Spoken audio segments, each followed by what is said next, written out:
আপনারা সবাই বসেছেন, উনি আমার বাড়িতে এসে আমাকে খাতা কলমের বিষয়টা বুঝিয়েছিলেন, যেভাবে বোর্ডে লিখে বোঝানো হয়েছে আমার খাতা কলমে দেখানো হয়েছে।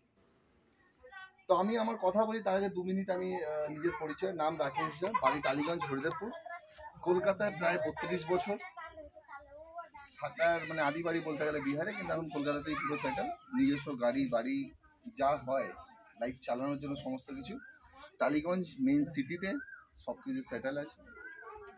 এই বিজনেসটা আমি জানি না আপনারা কি দেখছেন, কি ভাবছেন এই বিষয়টাকে শুনে, যে কি জিনিস বিক্রি করা যদি থাকে তাহলে এতগুলো ভাষণ দিচ্ছে কেন? যদি জিনিস বিক্রি করতে তাহলে জিনিস বোঝাবে, চলে যাবে, যে পছন্দ হলে কিনবো, নালে কিনবো না, ঠিক?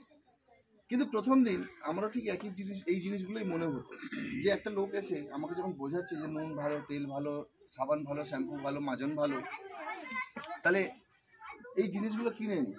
কিন্তু আমি একটা জিনিস দেখেছিলাম এই বিজনেসটার মধ্যে, এতক্ষণ আপনারা কি বুঝেছেন জানি না, বাট আমি একটা জিনিস বোঝাতে চাইছি বা আপনাদেরকে ক্লিয়ার করতে চাইবো যে আমি কি বুঝেছিলাম।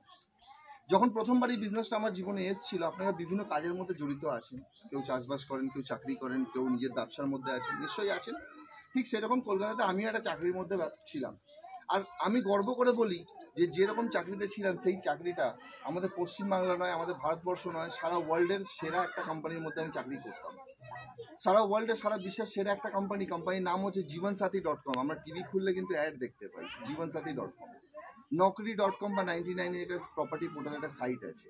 একটা ভালো জায়গায় চাকরি করছিলাম। যদি ভালো আমরা কাজ কখন বুঝি, যদি মাইনে ভালো হয় তাহলে ভালো কাজ। অনেকে আছে পিউনের কাজ আছে বা বাবুর মতন কাজ আছে, অথচ মাইনে নেই, তাহলে ভালো কাজ তো নয় ওটা। তো যদি আমি আমার জায়গা থেকে বলি, তাহলে মাস গেলে 35,000 টাকা বেতনে আমি চাকরি করছিলাম একটা জায়গায়। চাকরি করার সময় এই বিজনেসটা এসেছিল আমার কাছে। যখন এই বিজনেসটা দেখেছিলাম, আমি একটা জিনিস ডিসিশন নিয়েছিলাম যে নুন তেল ঝাল মশলা কিনে খেতে হয়, নাকি ফ্রিতে কেউ দিয়ে যায়, কিনেই খেতে হয়। আর আমরা সবসময় আমাদের কানটা দাঁড়িয়ে থাকে যেখানে কমের মধ্যে পাওয়া যায়, যেখানে 2 পয়সা কমের মধ্যে জিনিস পাবো সেখানে আমরা যাই।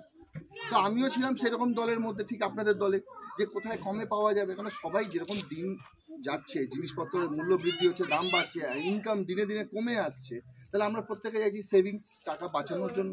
তাহলে আমিও বাঁচানোর ফিরাকে ছিলাম যে কোথা থেকে বাঁচানো যায়। তখন এই সিস্টেমটা আমার কাছে এলো। আমি দেখলাম যে বাইরে আমি 28 টাকা লবণ খাচ্ছিলাম বাড়িতে টাটা কোম্পানির, এখানে আমি 17 টাকায় যদি পেয়ে যাই তাহলে আমার প্রতি মাসে 9 টাকা লাভ।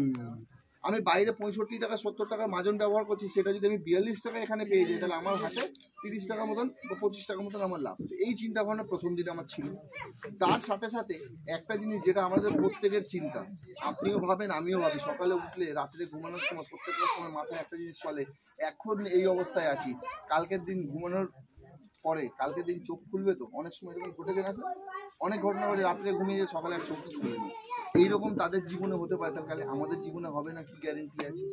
তাহলে আমরা প্রত্যেকের চিন্তা কিসের জন্য? পরিবারের জন্য, যে পরিবারটাকে কি করে ভালো রাখতে পারবো, ঠিক কিনা? প্রত্যেকের চিন্তা পরিবারকে নিয়ে, যে পরিবারটাকে সুস্থ রাখবো, পরিবারটাকে ভালো রাখবো, আর এমন কিছু করে যাব যদি আমি নাও থাকি তাহলে আমার পরিবার খেয়ে পড়ে বাঁচতে পারবে। এই চিন্তাটা